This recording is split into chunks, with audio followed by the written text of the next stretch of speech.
The Strange Case of Dr. Jekyll and Mr. Hyde by Robert Louis Stevenson. Story of the Door. Mr. Utterson the lawyer was a man of a rugged countenance that was never lighted by a smile, cold, scanty, and embarrassed in discourse, backward in sentiment, lean, long, dusty, dreary, and yet somehow lovable.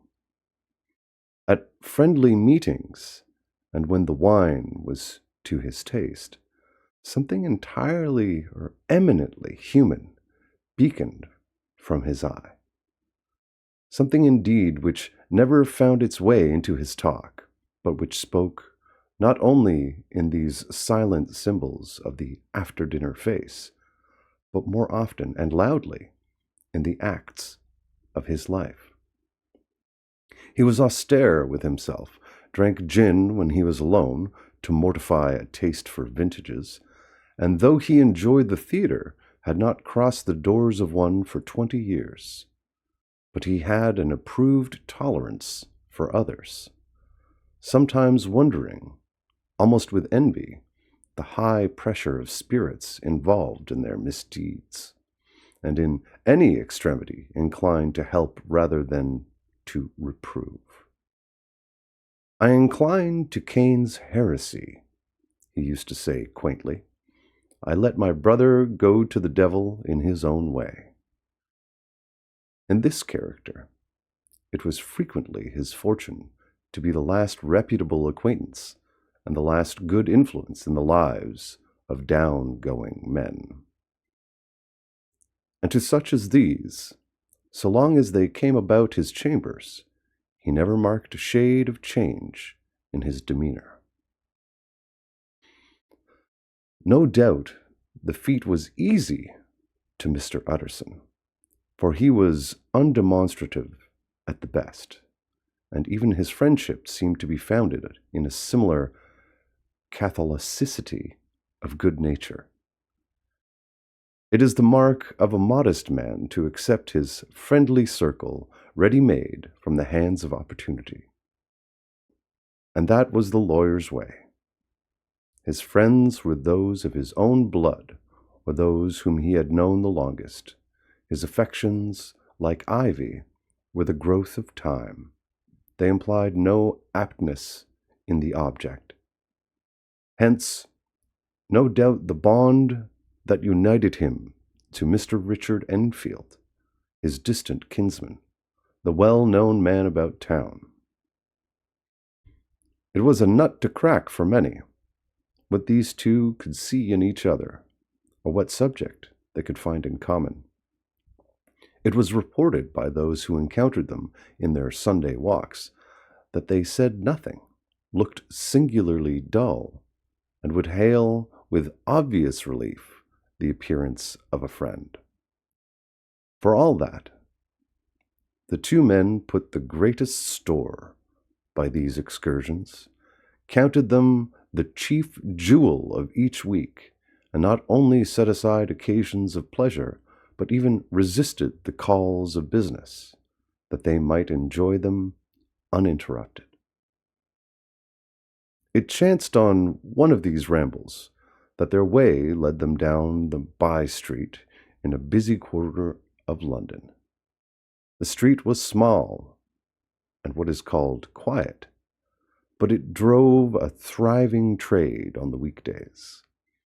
The inhabitants were all doing well, it seemed, and all emulously hoping to do better still, and laying out the surplus of their grains and coquetry, so that the shop fronts stood along that thoroughfare with an air of invitation, like rows of smiling saleswomen.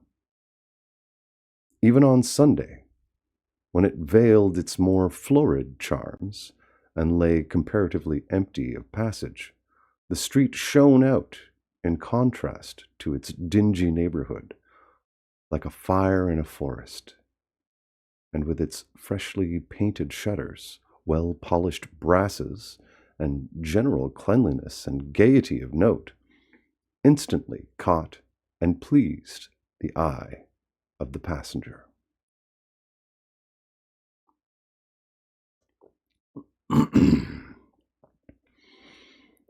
Two doors from one corner.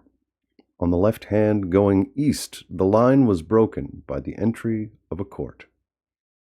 And just at that point, a certain sinister block of building thrust forward its gable on the street.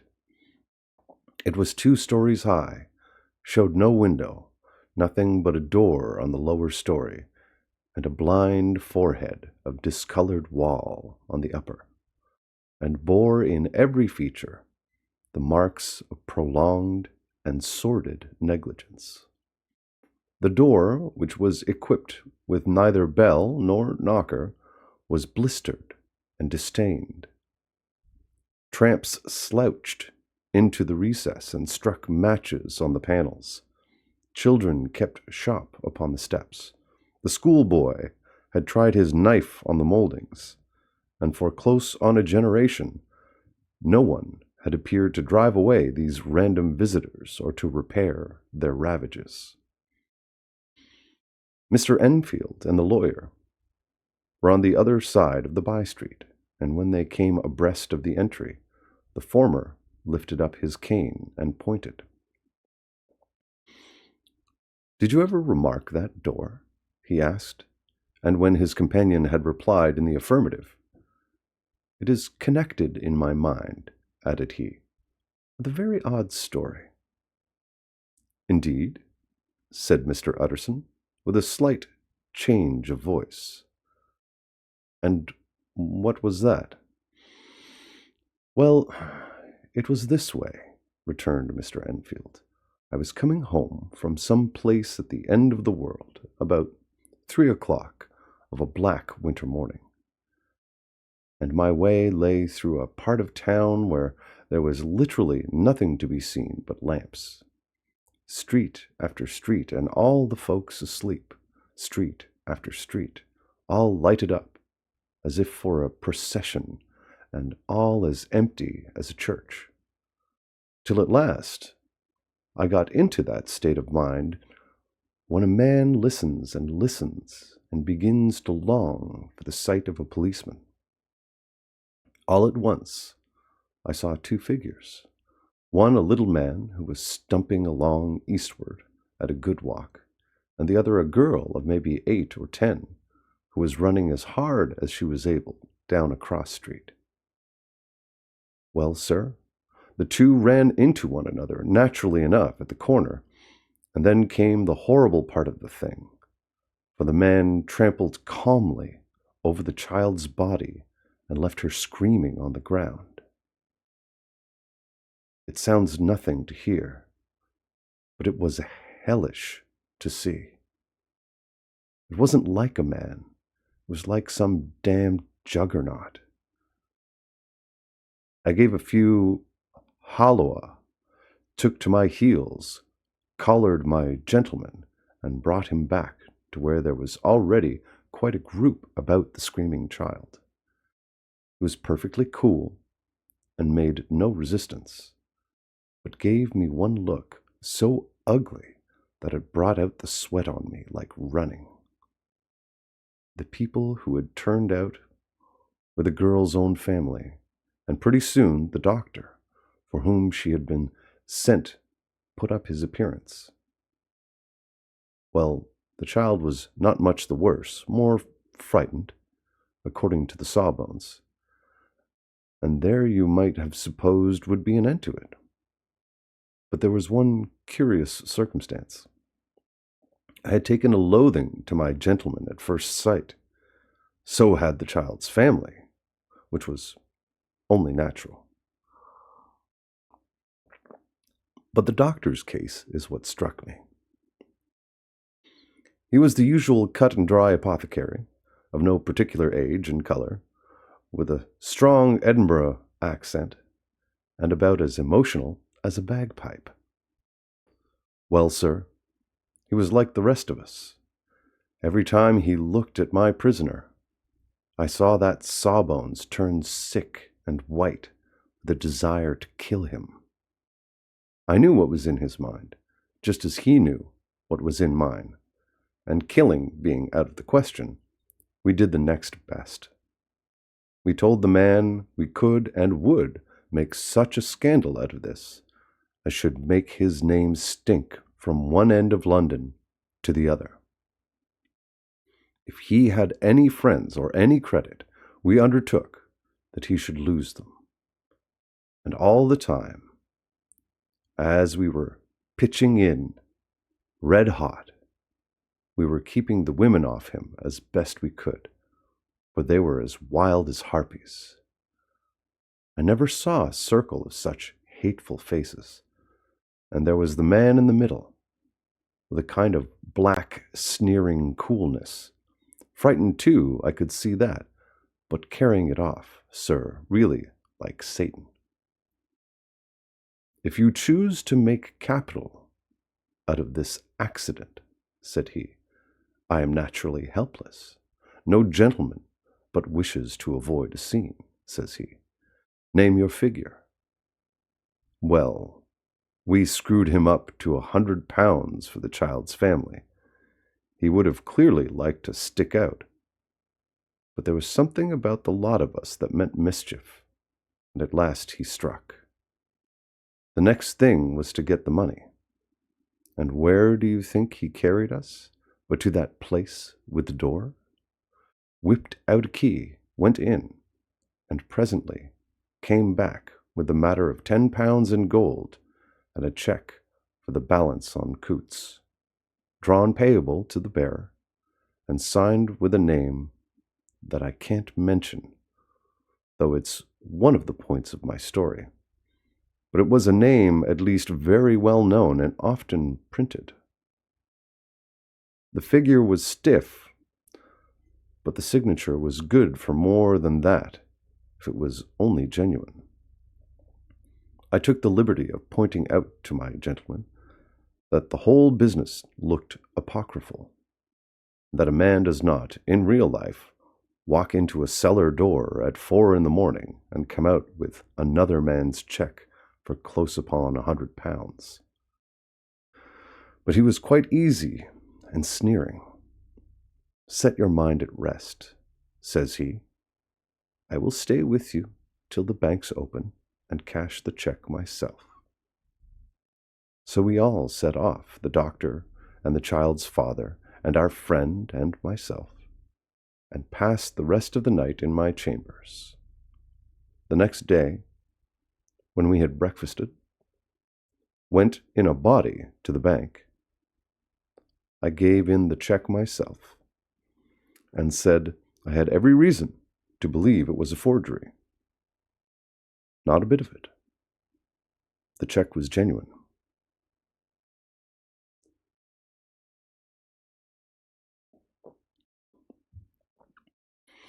Tut, tut, said Mr. Utterson. I see you feel as I do, said Mr. Enfield. Yes, it's a bad story. For my man was a fellow that nobody could have to do with, a really damnable man, and the person that drew the cheque is the very pink of the proprieties, celebrated too, and, what makes it worse, one of your fellows who do what they call good. Blackmail, I suppose, an honest man paying through the nose for some of the capers of his youth. Blackmail House is what I call the place with the door, in consequence. Though even that, you know, is far from explaining all, he added, and with the words fell into a vein of musing. From this he was recalled by Mr. Utterson, asking rather suddenly, And you don't know if the drawer of the cheque lives there? A likely place, isn't it? Returned Mr. Enfield. But I happen to have noticed his address. He lives in some square or other. And you never asked about the place with the door? Said Mr. Utterson. No, sir. I had a delicacy, was the reply. I feel very strongly about putting questions. It partakes too much of the style of the Day of Judgment. You start a question, and it's like starting a stone. You sit quietly on the top of a hill, and away the stone goes, starting others, and presently some bland old bird, the last you would have thought of, is knocked on the head in his own back garden, and the family have to change their name. No, sir. I make it a rule of mine. The more it looks like Queer Street, the less I ask. Very good rule, too, said the lawyer.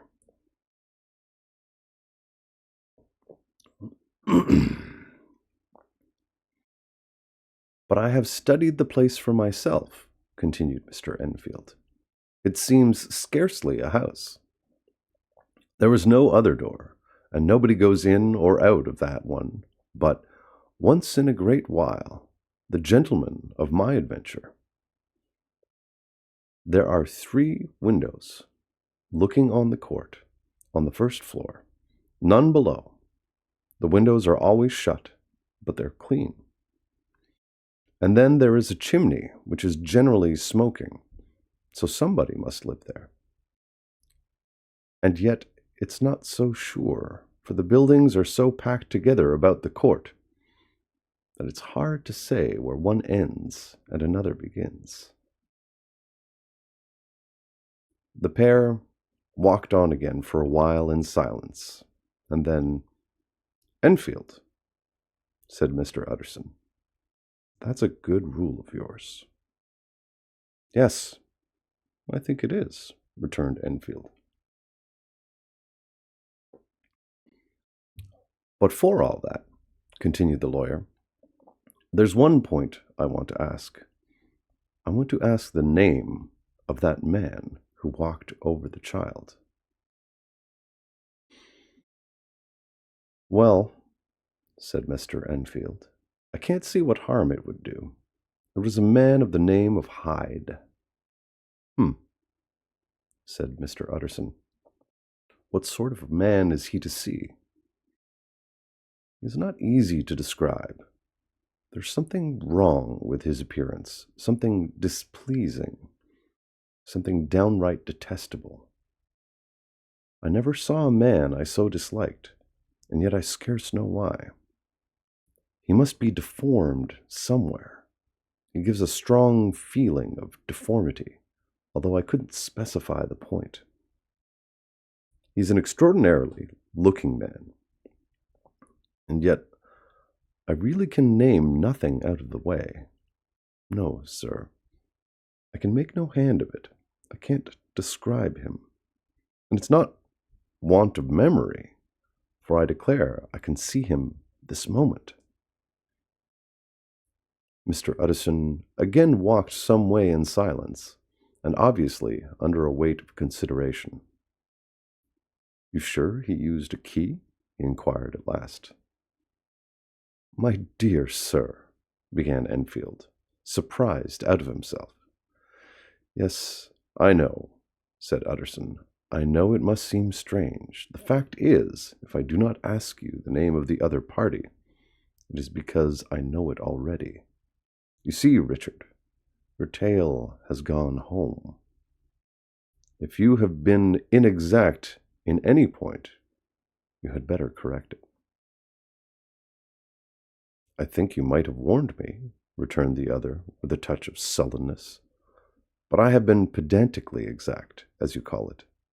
The fellow had a key, and what's more, he has it still.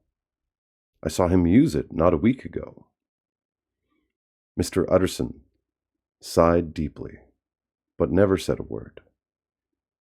And the young man presently resumed. "Here is another lesson to say nothing," said he. "I'm ashamed of my long tongue. Let us make a bargain never to refer to this again." "With all my heart," said the lawyer. "I shake hands on that, Richard."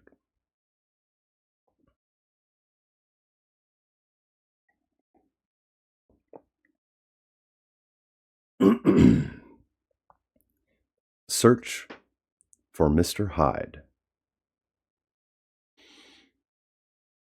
That evening, Mr. Utterson came home to his bachelor house in the somber spirits, and sat down to dinner without relish. It was his custom of a Sunday, when this meal was over, to sit close by the fire, a volume of some dry divinity on his reading desk, until the clock of the neighboring church rang out the hour of 12, when he would go soberly and gratefully to bed. On this night, however, as soon as the cloth was taken away, he took up a candle and went into his business room. There he opened his safe, took from the most private part of it a document endorsed on the envelope as Dr. Jekyll's will, and sat down with a clouded brow to study its contents. The will was holograph, for Mr. Utterson, though he took charge of it now that it was made, had refused to lend the least assistance in the making of it. It provided not only that, in case of the decease of Henry Jekyll, M.D., D.C.L., L.L.D., F.R.S., etc., all his possessions were to pass into the hands of his friend and benefactor, Edward Hyde. But that in the case of Dr. Jekyll's disappearance or unexplained absence for any period exceeding 3 calendar months, the said Edward Hyde should step into the said Henry Jekyll's shoes without further delay, and free from any burthen or obligation beyond the payment of a few small sums to the members of the doctor's household. This document had long been the lawyer's eyesore. It offended him, both as a lawyer and as a lover of the sane and customary sides of life, to whom the fanciful was the immodest. And hitherto it was his ignorance of Mr. Hyde that had swelled his indignation. Now, by a sudden turn, it was his knowledge. It was already bad enough when the name was but a name of which he could learn no more. It was worse when it began to be clothed upon with detestable attributes, and out of the shifting, insubstantial mists that had so long baffled his eye, there leaped up the sudden, definite presentment of a fiend. "I thought it was madness," he said, as he replaced the obnoxious paper in the safe. "And now I begin to fear it is disgrace." With that, he blew out his candle, put on a greatcoat, and set forth in the direction of Cavendish Square, that citadel of medicine, where his friend, the great Dr. Lanyon, and his house, and received his crowding patients. If anyone knows, it will be Lanyon, he had thought. The solemn butler knew and welcomed him. He was subjected to no stage of delay, but ushered direct from the door to the dining room, where Mr. Lanyon sat alone over his wine. This was a hearty, healthy, dapper, red-faced gentleman with a shock of hair prematurely white, and a boisterous and decided manner. At sight of Mr. Utterson, he sprang up from his chair and welcomed him with both hands. The geniality, as was the way of the man, was somewhat theatrical to the eye, but it reposed on genuine feeling.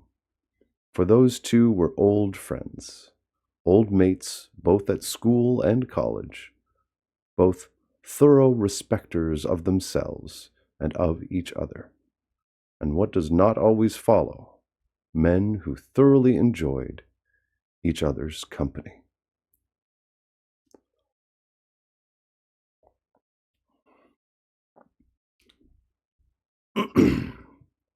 After a little rambling talk, the lawyer led up to the subject which so disagreeably preoccupied his mind. "I suppose, Lanyon," said he, "you and I must be the two oldest friends that Henry Jekyll has?" "I wish the friends were younger," chuckled Dr. Lanyon, "but I suppose we are. And what of that? I see little of him now." "Indeed?" said Utterson. "I thought you had a bond of common interest." "We had," was the reply, "but it was more than 10 years since Henry Jekyll became too fanciful for me. He'd begun to go wrong in mind, and though of course I continue to take an interest in him, for old sake's sake, as they say, I see, and I have seen, devilish little of the man. Such unscientific balderdash," added the doctor, flushing suddenly purple. "What of his strange Damon and Pythias?" This little spirit of temper was somewhat of a relief to Mr. Utterson. They have only differed on some point of science, he thought, and being a man of no scientific passions, except in the matter of conveyancing, he even added, "It is nothing worse than that." He gave his friend a few seconds to recover his composure, and then approached the question he had come to put. "Did you ever come across a protégé of his, one Hyde?" he asked. "Hyde?" repeated Lanyon. "No, never heard of him, since my time."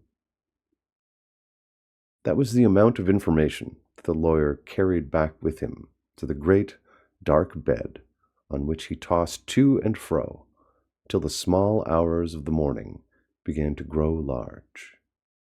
It was a night of little ease to his toiling mind, toiling in mere darkness and besieged by questions.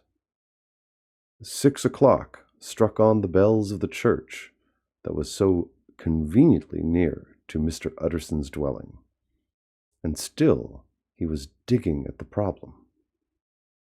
Hitherto it had touched him on the intellectual side alone, but now his imagination was also engaged, or rather enslaved. And as he lay and tossed in the gross darkness of the night and the curtained room, Mr. Enfield's tale went by before his mind in a scroll of lighted pictures. He would be aware of the great field of lamps of a nocturnal city, then of the figure of a man walking swiftly, then of a child running from the doctor's.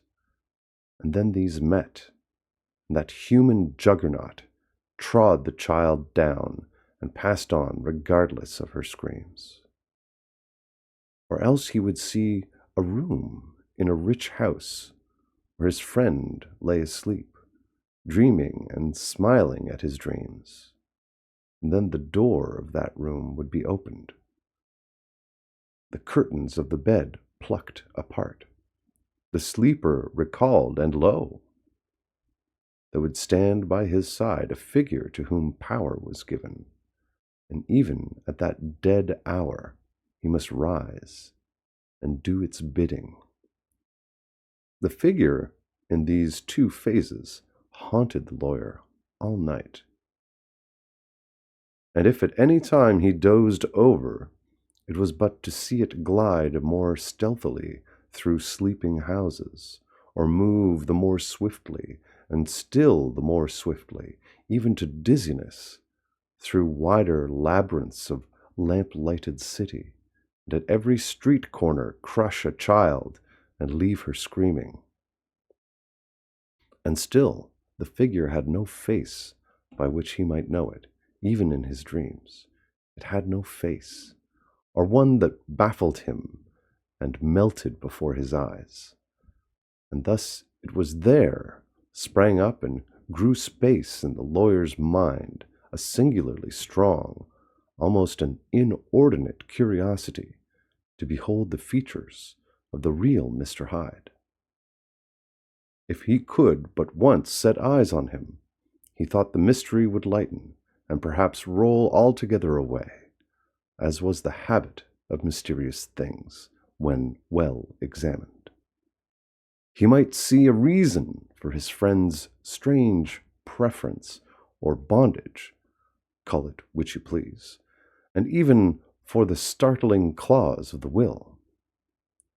At least it would be a face worth seeing, the face of a man who was without bowels of mercy, a face which had but to show itself to raise up in the mind of the unimpressionable Enfield a spirit of enduring hatred.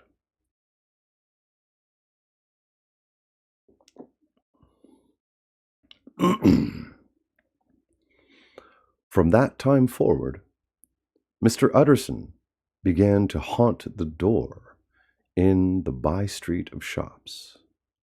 In the morning before office hours, at noon when business was plenty and time scarce, at night under the face of the fogged city moon, by all lights and at all hours of solitude or concourse, the lawyer was to be found on his chosen post. If he be Mr. Hyde, he had thought, I shall be Mr. Seek. And at last his patience was rewarded. It was a fine, dry night, frost in the air, the streets as clean as a ballroom floor, the lamps unshaken by any wind, drawing a regular pattern of light and shadow.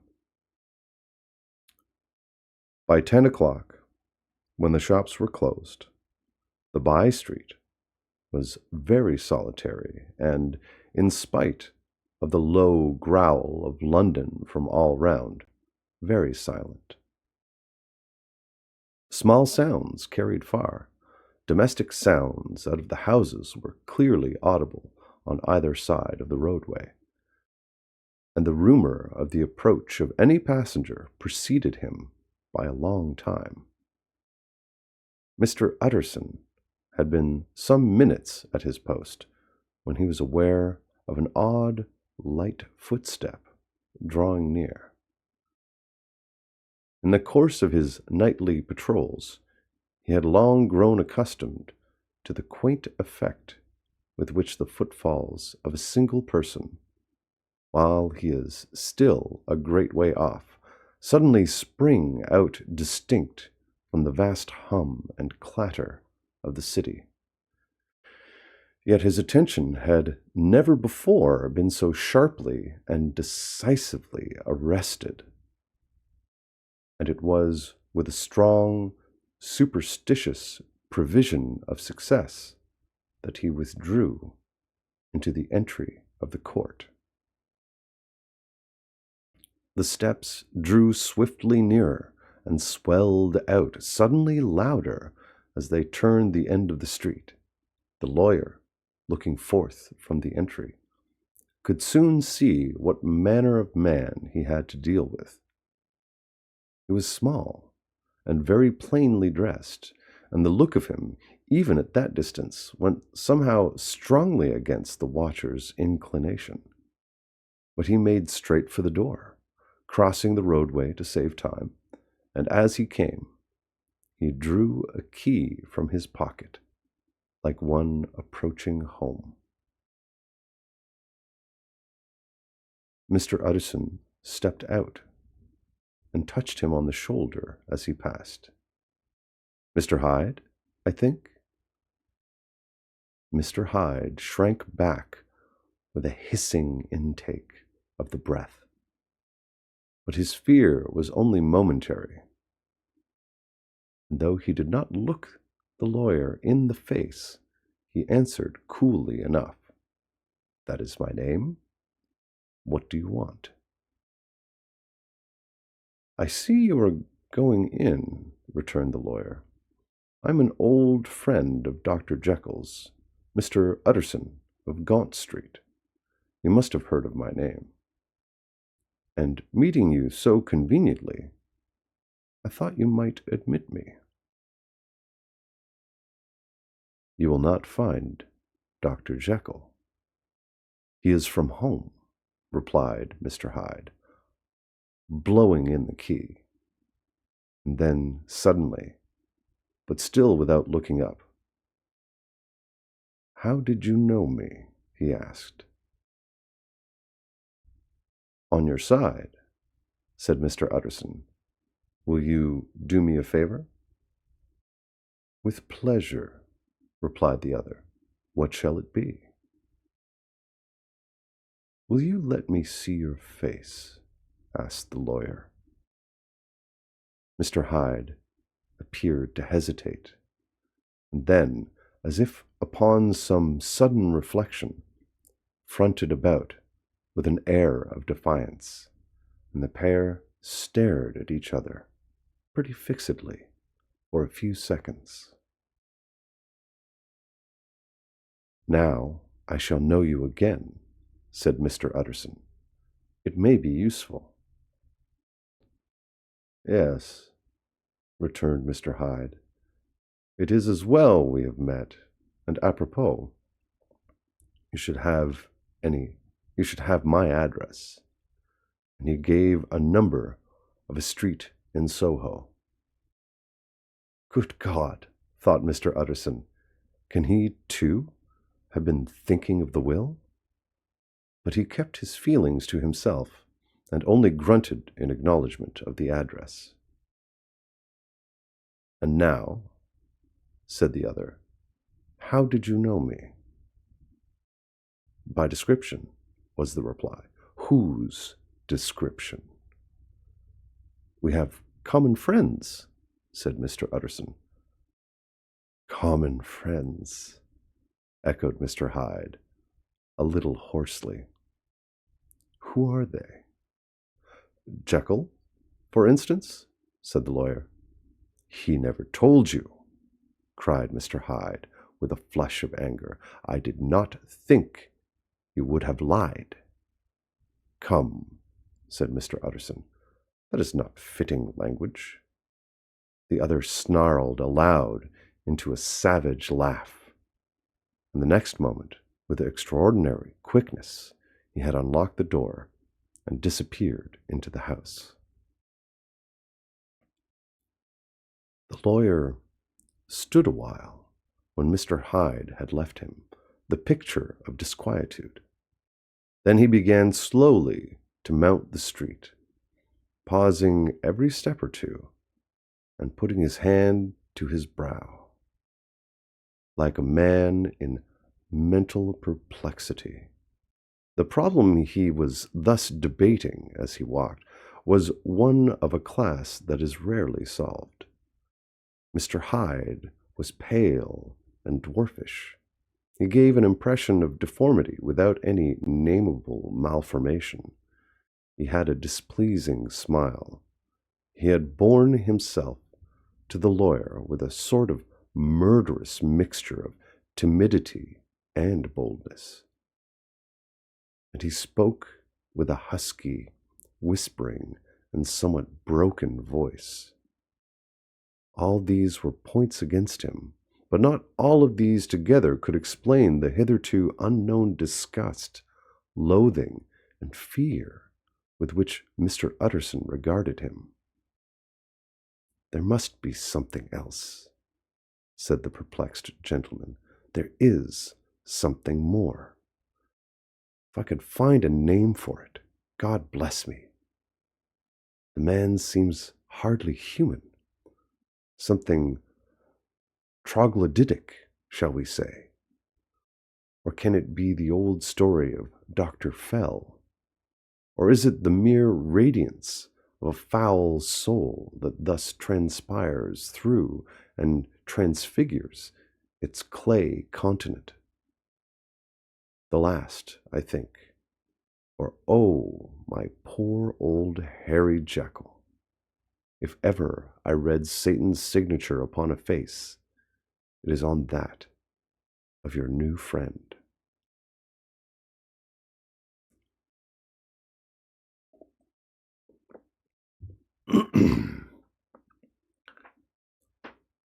Round the corner from the by-street there was a square of ancient, handsome houses, now for the most part decayed from their high estate, and let in flats and chambers to all sorts and conditions of men, map engravers, architects, shady lawyers, and the agents of obscure enterprises.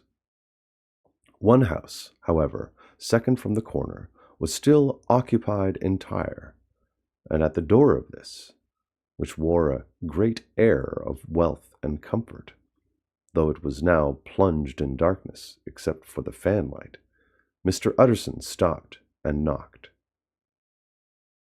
A well-dressed, elderly servant opened the door. "Is Dr. Jekyll at home, Poole?" asked the lawyer. "I will see, Mr. Utterson," said Poole, admitting the visitor, as he spoke, into a large, low-roofed, comfortable hall, paved with flags, warmed, after the fashion of a country house, by a bright, open fire, and furnished with costly cabinets of oak. "Will you wait here by the fire, sir, or shall I give you a light in the dining room?"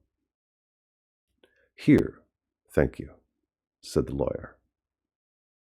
And he drew near and leaned on the tall fender.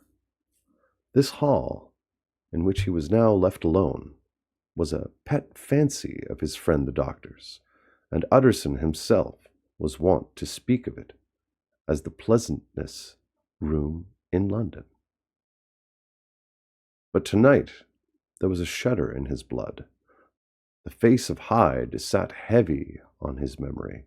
He felt, what was rare with him, a nausea and distaste of life, and in the gloom of his spirits he seemed to read a menace in the flickering of the firelight on the polished cabinets and the uneasy starting of the shadow on the roof.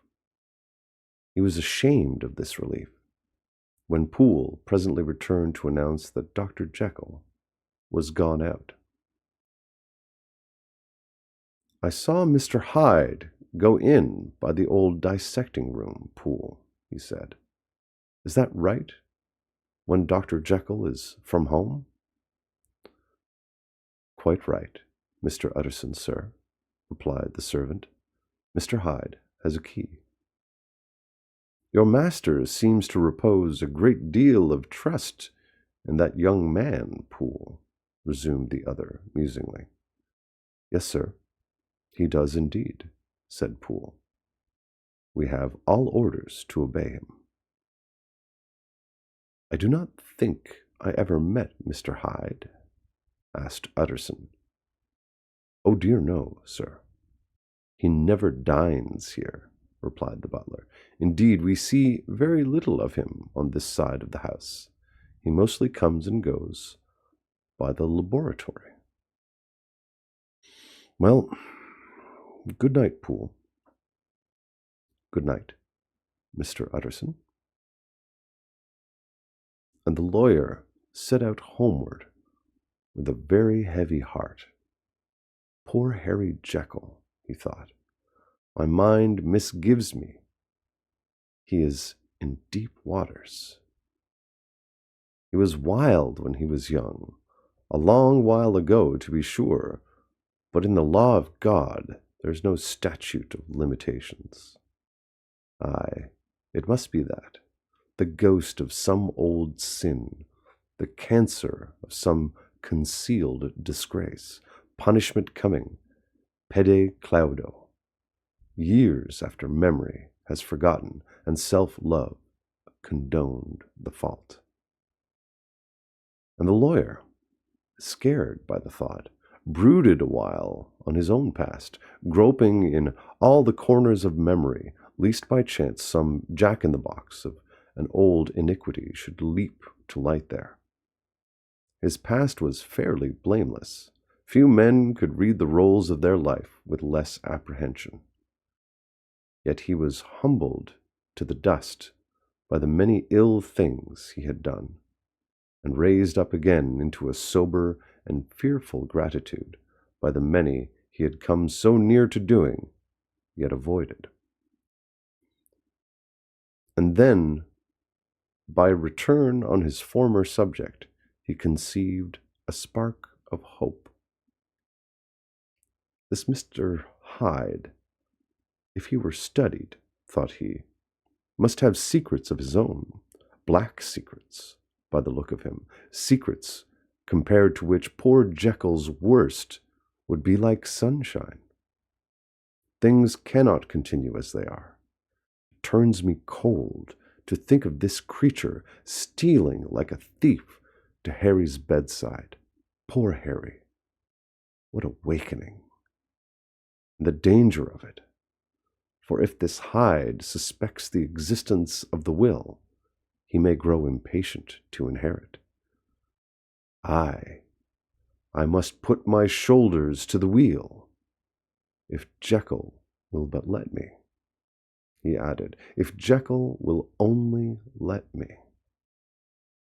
For once more he saw before his mind's eye, as clear as transparency, the strange clauses of the will.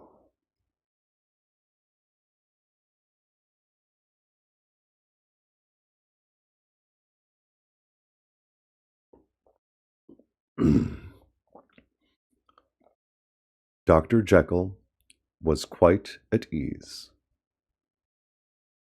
A fortnight later, by excellent good fortune, the doctor gave one of his pleasant dinners to some 5 or 6 old cronies, all intelligent, reputable men, and all judges of good wine, and Mr. Utterson so contrived that he remained behind after the others had departed. This was no new arrangement, but a thing that had befallen many scores of times. Where Utterson was liked, he was liked well. Hosts loved to detain the dry lawyer when the light-hearted and loose-tongued had already their foot on the threshold. They liked to sit a while in his unobtrusive company, practicing for solitude, sobering their minds in the man's rich silence, after the expense and strain of gaiety. To this rule, Dr. Jekyll was no exception, and as he now sat on the opposite side of the fire, a large, well-made, smooth-faced man of 50, with something of a stylish cast perhaps, but every mark of capacity and kindness, you could see by his looks that he cherished for Mr. Utterson a sincere and warm affection. "I have been wanting to speak to you, Jekyll," began the latter. "You know that will of yours." A close observer might have gathered that the topic was distasteful, but the doctor carried it off gaily. "My poor Utterson," said he, "you are unfortunate in such a client. I never saw a man so distressed as you were by my will, unless it were that hide-bound pedant Lanyon at what he called my scientific heresies. Oh, I know he's a good fellow, you needn't frown, an excellent fellow, and I always mean to see more of him, but a hide-bound pedant for all that, an ignorant, blatant pedant. I was never more disappointed in any man than Lanyon. You know I never approved of it," pursued Utterson, ruthlessly disregarding the fresh topic. "My will? Yes, certainly, I know that," said the doctor, a trifle sharply. "You have told me so." "Well, I tell you again," continued the lawyer, "I have been learning something of young Hyde." The large, handsome face of Dr. Jekyll grew pale to the very lips. There came a blackness about his eyes. "I do not care to hear more," said he. "This is a matter I thought we agreed to drop." "What I heard was abominable," said Mr. Utterson.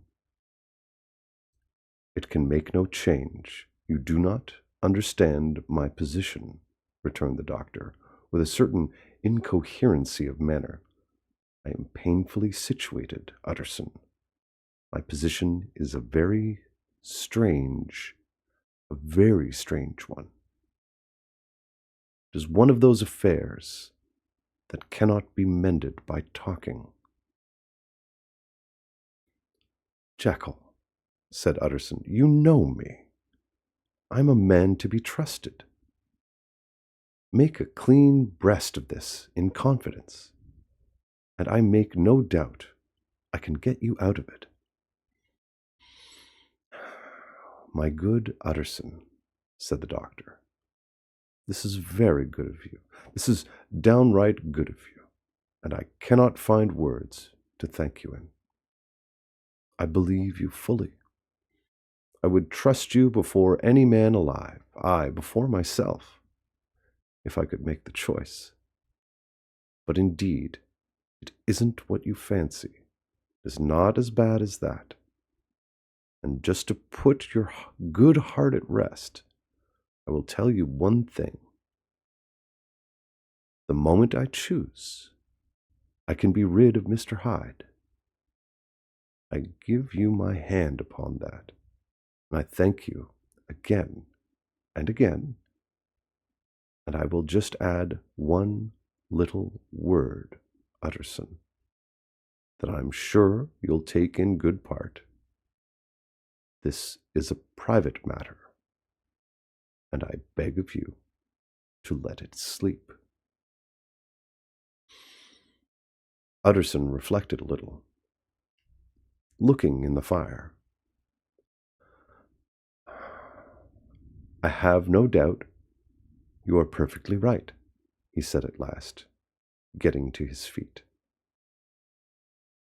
"Well, but since we have touched upon this business, and for the last time, I hope," continued the doctor, "there is one point I should like you to understand. I have really a very great interest in poor Hyde. I know you have seen him. He told me so, and I fear he was rude. But I do sincerely take a very great interest in that young man.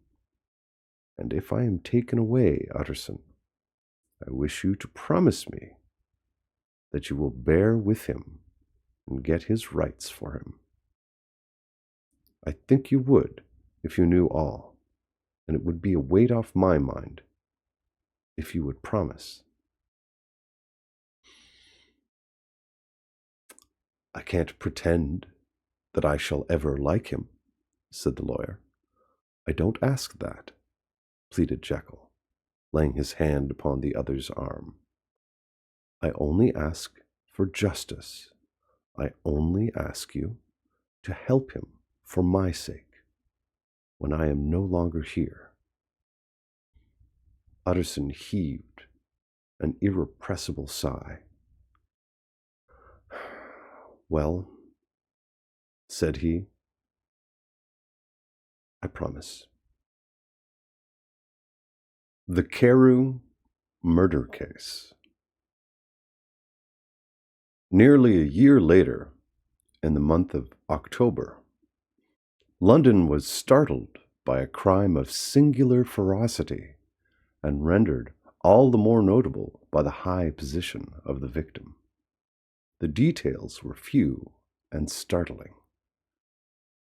A maid-servant, living alone in a house not far from the river, had gone upstairs to bed about 11. Through a fog rolling over the city in the small houses, the early part of the night was cloudless, and the lane, which the maid's window overlooked, was brilliantly lit by the full moon.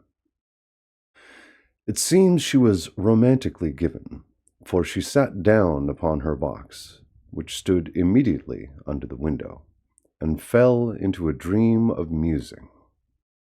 Never, she used to say, with streaming tears, when she narrated that experience, had she felt more at peace with all men or thought more kindly of the world. And as she so sat, she became aware of an aged, beautiful gentleman with white hair, drawing near along the lane, and advancing to meet him another and very small gentleman, to whom at first she paid less attention. When they had come within speech, which was just under the maid's eyes, the older man bowed and accosted the other with a very pretty manner of politeness. It did not seem as if the subject of his address were of great importance. Indeed, from his pointing, it sometimes appeared as if he were only inquiring his way. But the moon shone on his face as he spoke, and the girl was pleased to watch it. It seemed to breathe such an innocent and old-world kindness of disposition. It was something high, too, as of a well-founded self-content. Presently, her eye wandered to the other, and as she was surprised to recognize him in a certain Mr. Hyde, who had once visited her master and for whom she had conceived a dislike. He had in his hand a heavy cane, with which he was trifling, but he answered never a word, and seemed to listen with an ill-contained impatience. And then, all of a sudden, he broke out in a great flame of anger, stamping with his foot, brandishing the cane, and carrying on, as the maid described it, like a madman. The old gentleman took a step back, with the air of one very much surprised and a trifle hurt. And at that Mr. Hyde broke out of all bounds and clubbed him to the earth. And next moment, with ape-like fury, he was trampling his victim underfoot and hailing down a storm of blows, under which the bones were audibly shattered, and the body jumped upon the roadway. At the horror of these sights and sounds, the maid fainted. It was 2:00 when she came to herself and called for the police. The murderer was long ago, but there lay his victim in the middle of the lane, incredibly mangled. The stick with which the deed had been done, although it was of some rare and very tough and heavy wood, had broken in the middle under the stress of this insensate cruelty, and one splintered half had rolled in the neighboring gutter. The other, without a doubt, had been carried away by the murderer. A purse and gold watch were found upon the victim, but no cards or papers, except a sealed and stamped envelope, which he had been probably carrying to the post, and which bore the name and address of Mr. Utterson.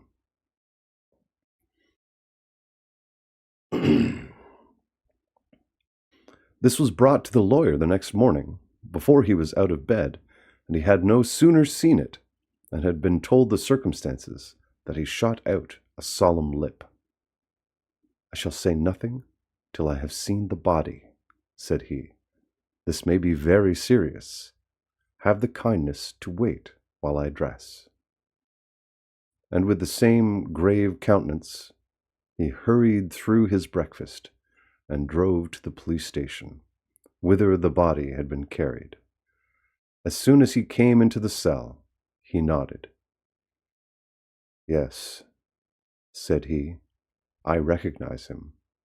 I am sorry to say that this is Sir Danvers Carew."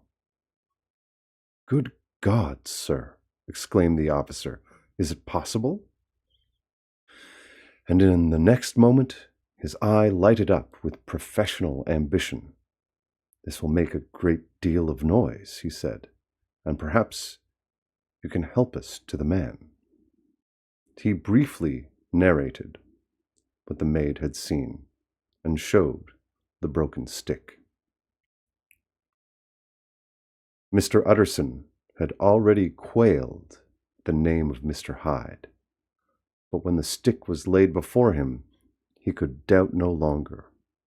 Broken and battered as it was, he recognized it for one that he had himself presented many years before to Henry Jekyll. "Is this Mr. Hyde a person of small stature?" he inquired. "Particularly small and particularly wicked-looking is what the maid calls him," said the officer.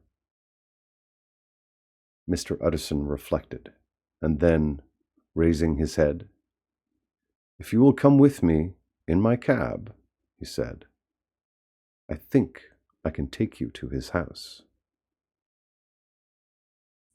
It was by this time about 9 in the morning, in the first fog of the season. A great chocolate-colored pall lowered over heaven, but the wind was continually charging and routing these embattled vapors, so that as the cab crawled from street to street, Mr. Utterson beheld a marvelous number of degrees and hues of twilight.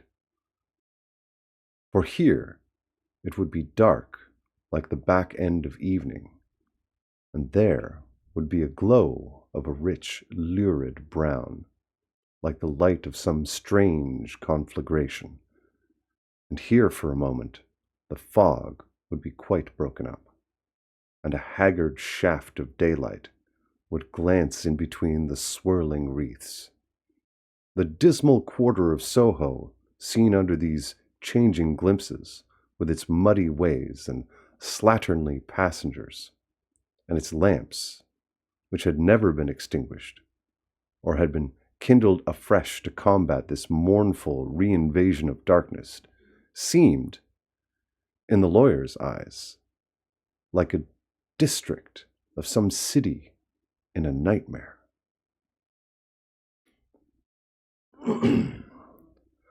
The thoughts of his mind, besides, were of the gloomiest dye, and when he glanced at the companion of his drive, he was conscious of some touch of that terror of the law and the law's officers, which may at times assail the most honest. As the cab drew up before the address indicated, the fog lifted a little and showed him a dingy street, a gin palace, a low French eating-house, a shop for the retail of penny numbers and twopenny salads, many ragged children huddled in the doorways, and many women of many different nationalities passing out, key in hand, to have a morning glass.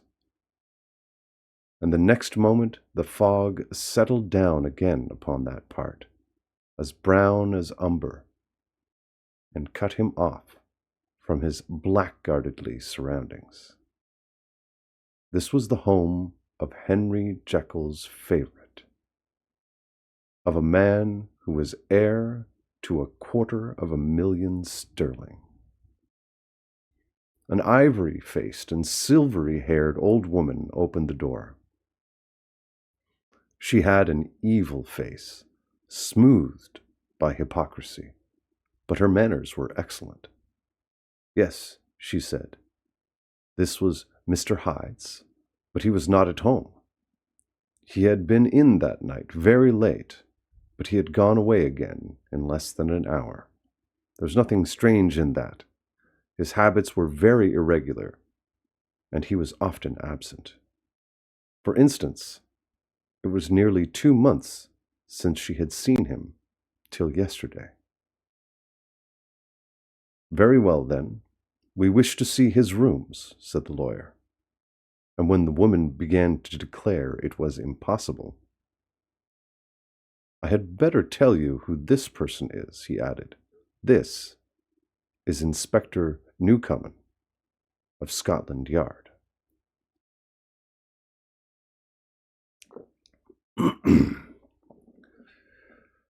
A flash of odious joy appeared upon the woman's face.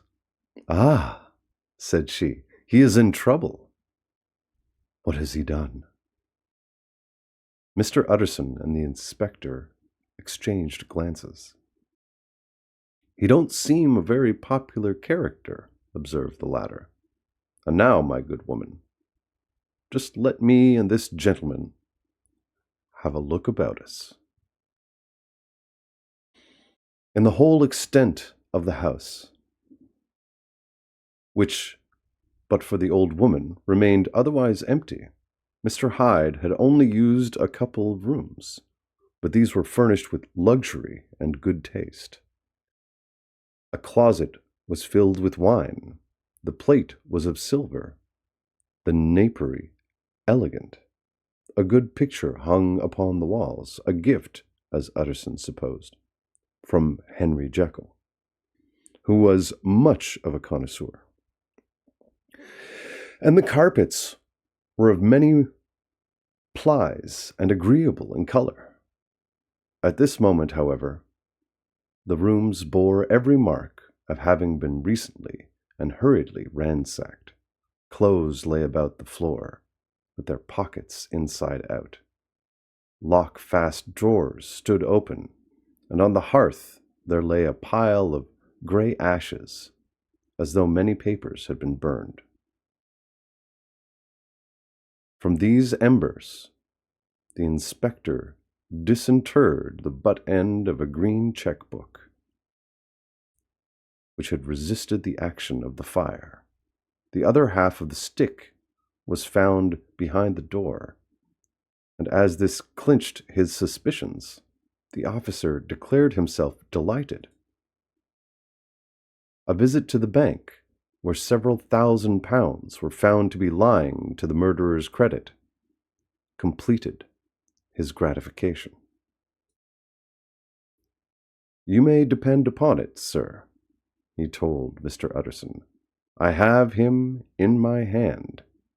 He must have lost his head, or he never would have left the stick, or, above all, burned the checkbook. Why, money's life to the man.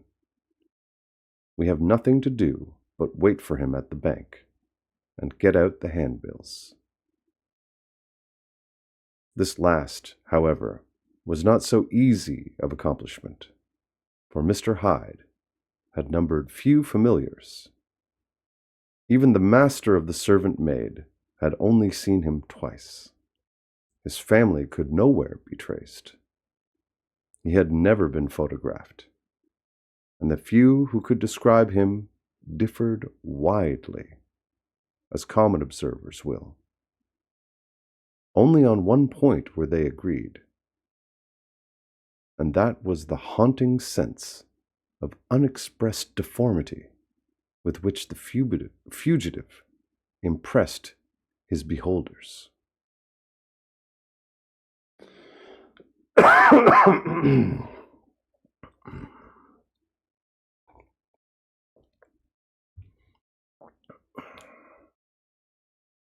Incident of the letter.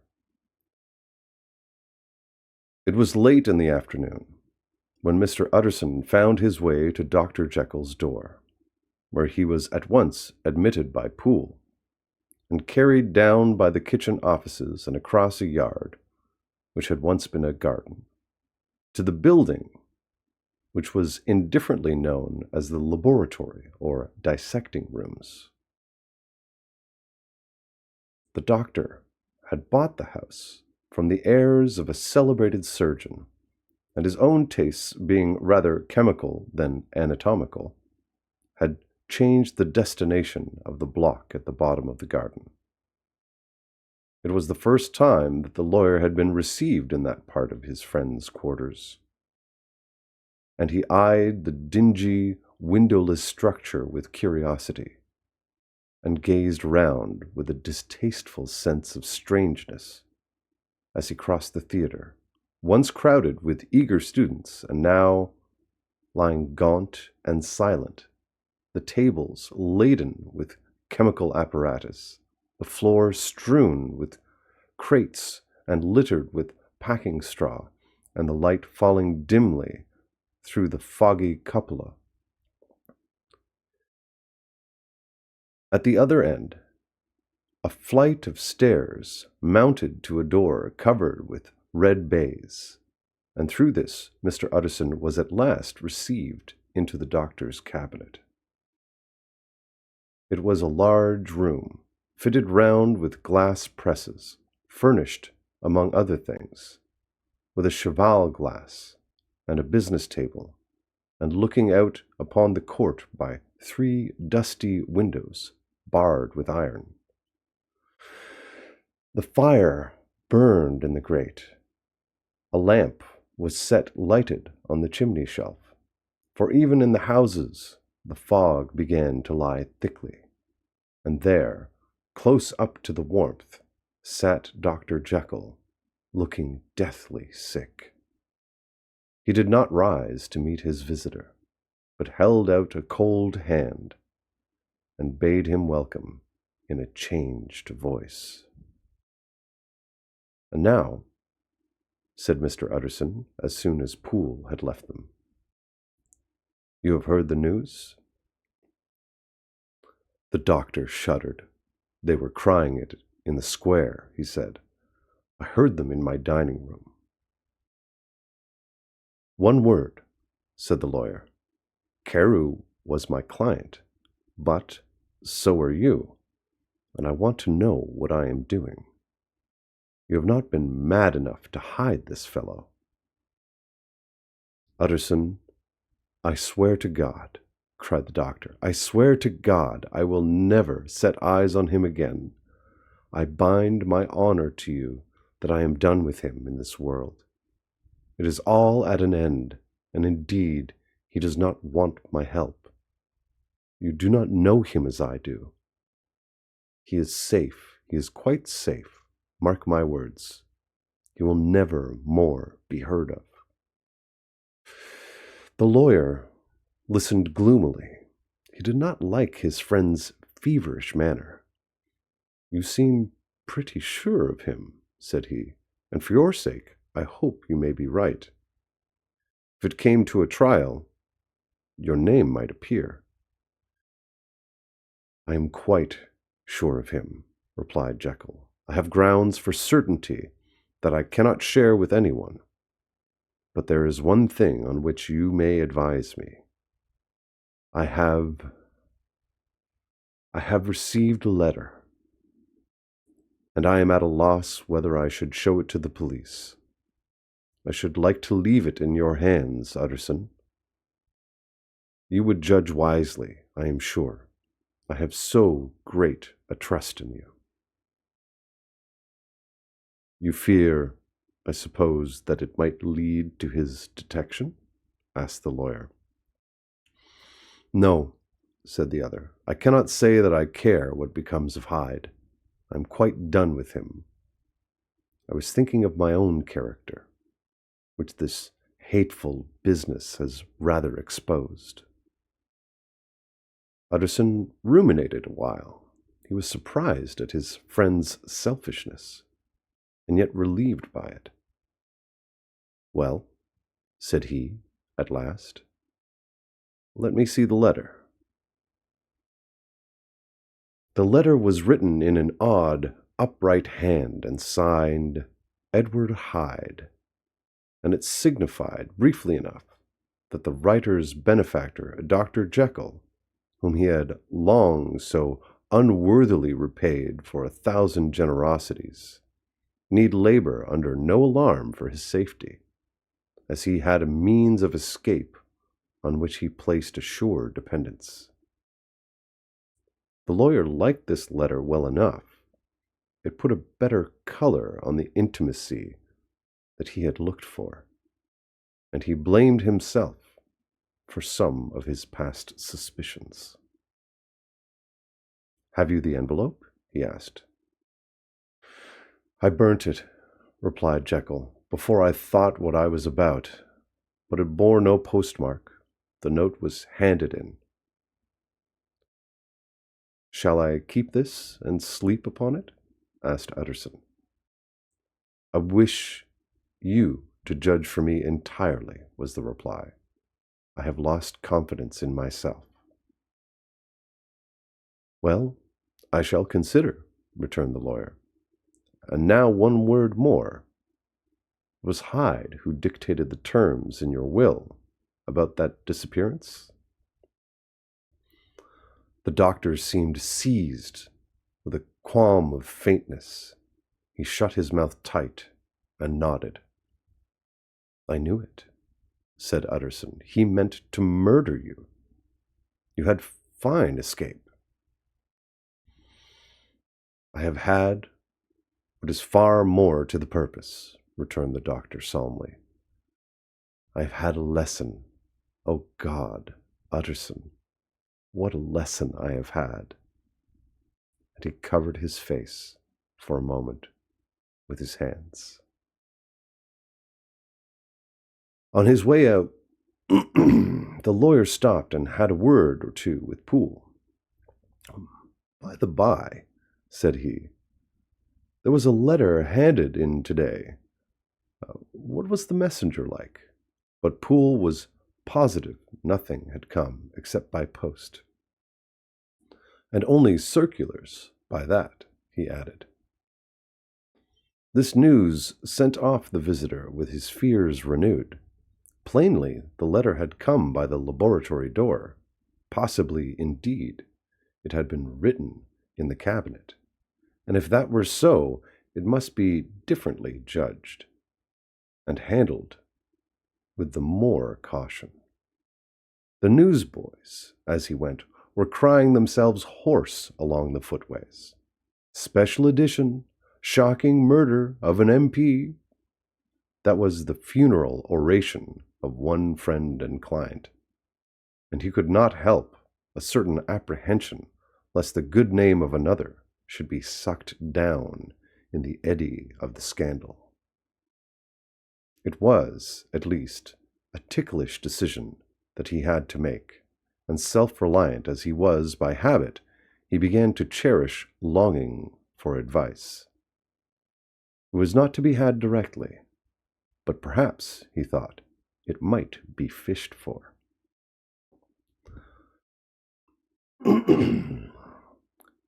Presently after, he sat on one side of his own hearth, with Mr. Guest, his head clerk, upon the other, and midway between, at a nicely calculated distance from the fire, a bottle of a particular old wine that had long dwelt unsunned in the foundations of his house.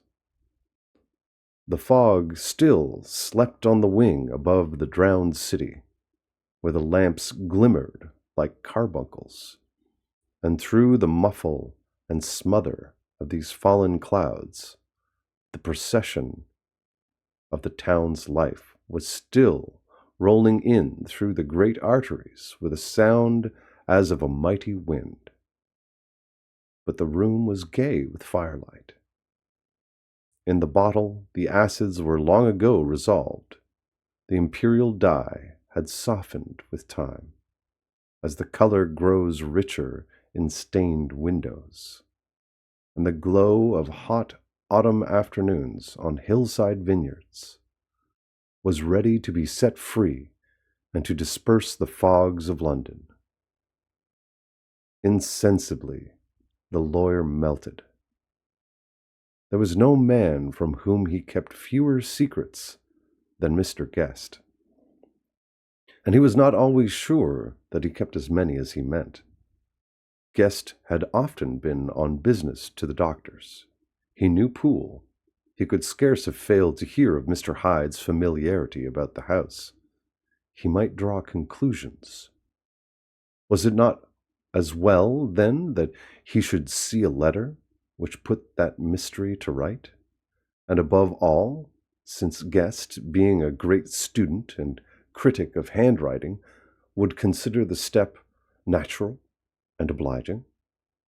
The clerk, besides, was a man of counsel. He could scarce read so strange a document without dropping a remark. And by that remark, Mr. Utterson might shape his future course.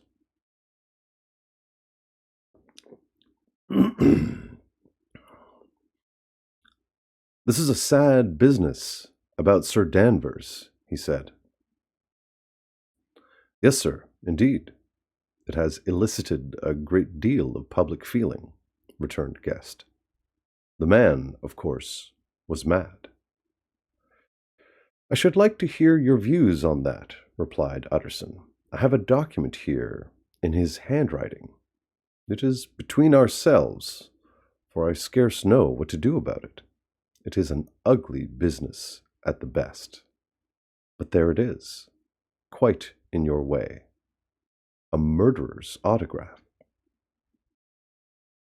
Guest's eyes brightened, and he sat down at once and studied it with passion. No, sir, he said, not mad, but it is an odd hand. And by all accounts a very odd writer, added the lawyer. Just then the servant entered with a note.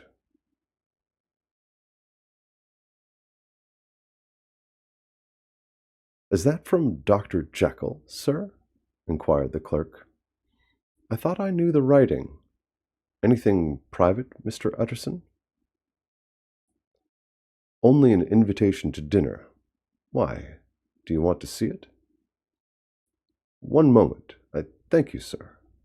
And the clerk laid the 2 sheets of paper alongside and sedulously compared their contents. Thank you, sir, he said at last, returning both. It's a very interesting autograph. There was a pause, during which Mr. Utterson struggled with himself. Why did you compare them, Guest? He inquired suddenly. Well, sir, returned the clerk, there's a rather singular resemblance. The 2 hands are in many points identical, only differently sloped. Rather quaint, said Utterson. It is, as you say, rather quaint, returned Guest. I wouldn't speak of this note, you know, said the master. No, sir, said the clerk. I understand. But no sooner was Mr. Utterson alone that night than he locked the note into his safe, where it reposed from that time forward. What, he thought, Henry Jekyll forge for a murderer? And his blood ran cold in his veins.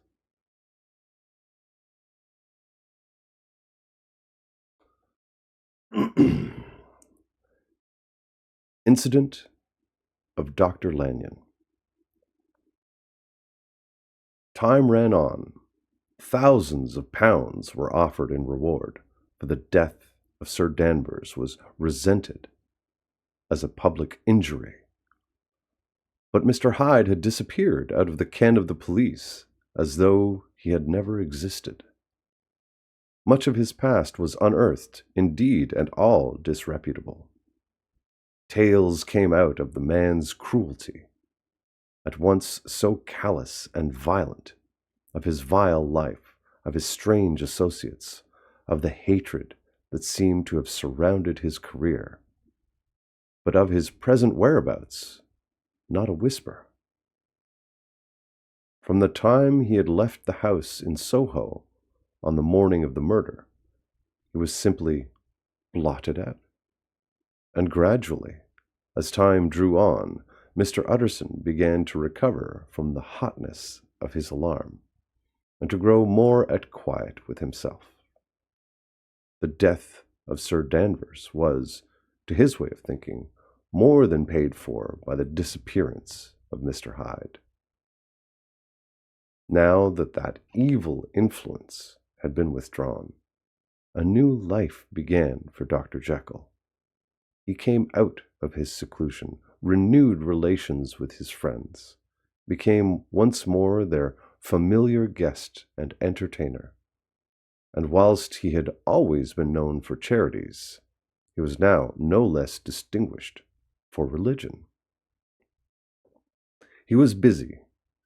He was much in the open air. He did good. His face seemed to open and brighten as if with an inward consciousness of service.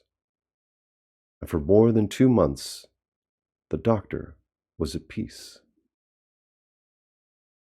On the 8th of January, Utterson had dined at the doctor's with a small party. Lanyon had been there, and the face of the host had looked from one to the other, as in the old days when the trio were inseparable friends. On the 12th, and again on the 14th, the door was shut against the lawyer. The doctor was confined to the house, Poole said, and saw no one. On the 15th he tried again and was again refused, and having now been used for the last 2 months or so to see his friend almost daily, he found this return of solitude to weigh upon his spirits. The 5th night he had in guest to dine with him, and the 6th he betook himself to Dr. Lanyon's. There, at least, he was not denied admittance. But when he came in, he was shocked at the change which had taken place in the doctor's appearance. He had his death warrant written legibly upon his face. The rosy man had grown pale. His flesh had fallen away. He was visibly balder and older. And yet it was not so much these tokens of a swift physical decay that arrested the lawyer's notice, as a look in the eye and quality of manner that seemed to testify to some deep-seated terror in the mind. It was unlikely that the doctor should fear death. As yet that was what Utterson was tempted to suspect. Yes, he thought, he is a doctor. He must know his own state, and that his days are counted, and the knowledge is more than he can bear. And yet when Utterson remarked on his ill looks, it was with an air of great firmness that Lanyon declared himself a doomed man. "I have had a shock," he said, "and I shall never recover. It is a question of weeks. Well, life has been pleasant. I liked it. Yes, sir, I used to like it. I sometimes think if we knew all, we should be more glad to get away." "Jekyll is ill, too," observed Utterson. "Have you seen him?" But Lanyon's face changed. He held up a trembling hand.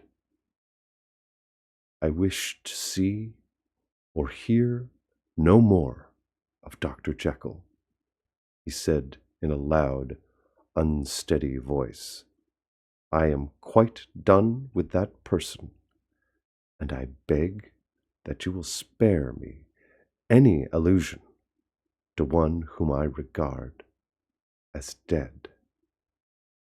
"Tut, tut," said Mr. Utterson. Then, after a considerable pause, "Can't I do anything?" he inquired. "We are 3 very old friends, Lanyon. We shall not live to make others." "Nothing can be done," returned Lanyon. "Ask himself." "He will not see me," said the lawyer. "I am not surprised at that," was the reply.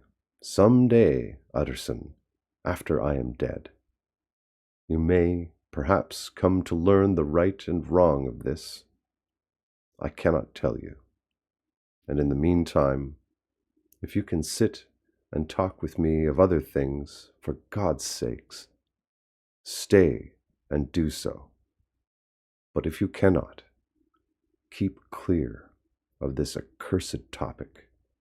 Then in God's name, go, for I cannot bear it. As soon as he got home, Utterson sat down and wrote to Jekyll, complaining of his exclusion from the house, and asking the cause of this unhappy break with Lanyon, and the next day brought him a long answer, often very pathetically worded, and sometimes darkly mysterious in drift. The quarrel with Lanyon was incurable. I do not blame our old friend, Jekyll wrote, but I share his view that we must never meet. I mean from henceforth to lead a life of extreme seclusion. You must not be surprised, nor must you doubt my friendship, if my door is often shut even to you. You must suffer me to go my own dark way. I have brought on myself a punishment and a danger that I cannot name. If I am the chief of sinners, I am the chief of sufferers also.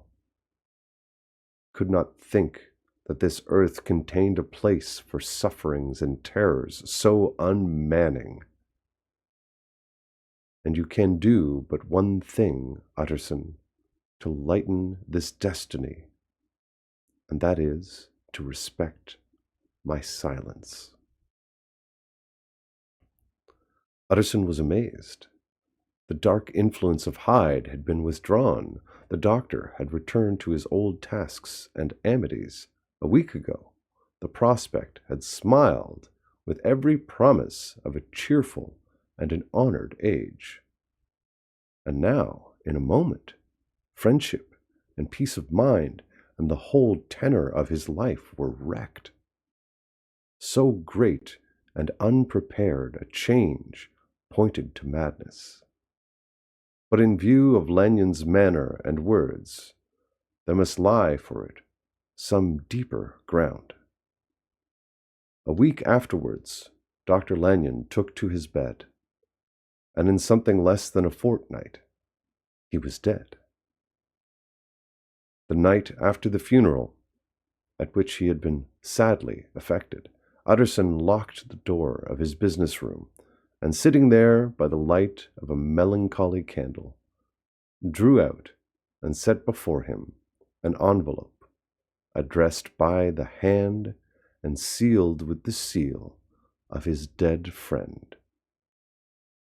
Private, for the hands of G. J. Utterson alone, and in case of his predecease to be destroyed unread. So it was emphatically superscribed, and the lawyer dreaded to behold its contents. I have buried one friend today, he thought. What if this should cost me another? And then he condemned the fear as a disloyalty and broke the seal. Within, there was another enclosure, likewise sealed, and marked upon the cover as not to be opened till the death or disappearance of Dr. Henry Jekyll. Utterson could not trust his eyes. Yes, it was disappearance. Here again, as in the mad will which he had long ago restored to its author, here again were the idea of a disappearance, and the name of Henry Jekyll bracketed. But in the will, that idea had sprung from the sinister suggestion of the man Hyde.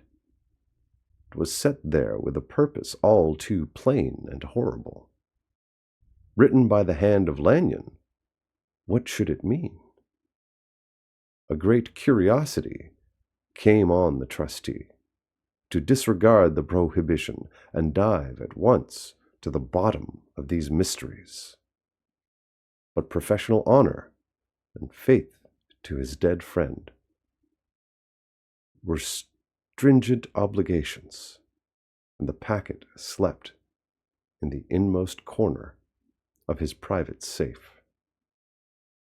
It is one thing to mortify curiosity, another to conquer it, and it may be doubted if, from that day forth, Utterson desired the society of his surviving friend with the same eagerness.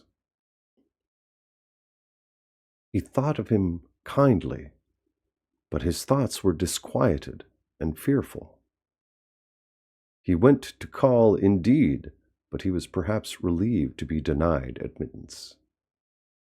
Perhaps, in his heart, he preferred to speak with Poole upon the doorstep, and surrounded by the air and sounds of the open city, rather than to be admitted into that house of voluntary bondage, and to sit and speak with its inscrutable recluse. Poole had indeed no very pleasant news to communicate. The doctor, it appeared, now more than ever, confined himself to the cabinet over the laboratory, where he would sometimes even sleep. He was out of spirits. He had grown very silent. He did not read. It seemed, as if he had something on his mind. Utterson became so used to the unvarying character of these reports that he fell off little by little in the frequency of his visits.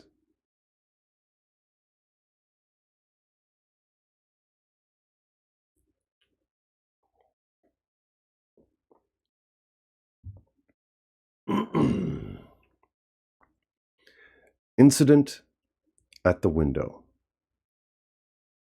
It chanced on Sunday, when Mr. Utterson was on his usual walk with Mr. Enfield, that their way lay once again through the by-street, and that when they came in front of the door, both stopped to gaze on it.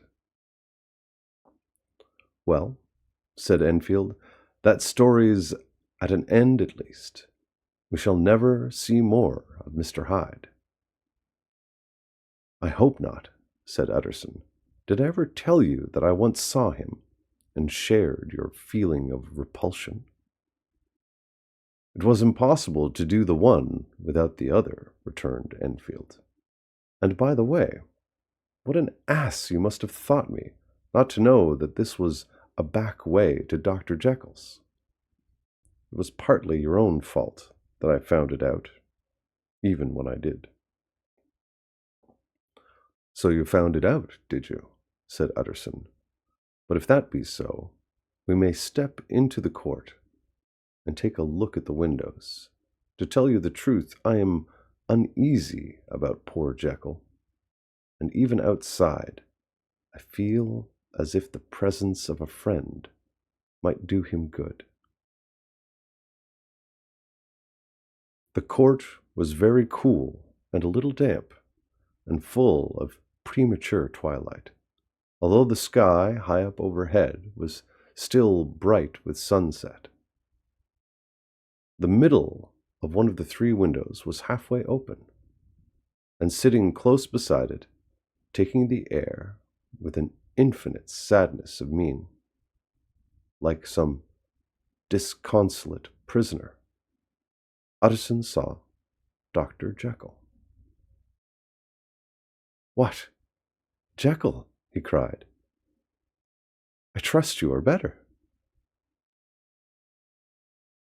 "I am very low, Utterson," replied the doctor drearily. "Very low. It will not last long, thank God." "You stay too much indoors," said the lawyer. "You should be out, whipping up the circulation like Mr. Enfield and me." This is my cousin, Mr. Enfield, Dr. Jekyll. Come now, get your hat, and take a quick turn with us." "You are very good," sighed the other. "I should like to, very much, but no, no, no. It is quite impossible. I dare not. But indeed, Utterson, I am very glad to see you. This is really a great pleasure. I would ask you and Mr. Enfield up, but the place is really not fit." "Why, then," said the lawyer good-naturedly, "the best thing we can do is to stay down here and speak with you from where we are." "That is just what I was about to venture to propose," returned the doctor with a smile. But the words were hardly uttered before the smile was struck out of his face and succeeded by an expression of such abject terror and despair as froze the very blood of the two gentlemen below. They saw it but for a glimpse, for the window was instantly thrust down, but that glimpse had been sufficient, and they turned and left the court without a word. In silence, too, they traversed the by-street, and it was not until they had come into a neighboring thoroughfare, where even upon a Sunday there were still some stirrings of life, that Mr. Utterson at last turned and looked at his companion. They were both pale, and there was an answering horror in their eyes. "God forgive us, God forgive us," said Mr. Utterson. But Mr. Enfield only nodded his head very seriously and walked on once more in silence.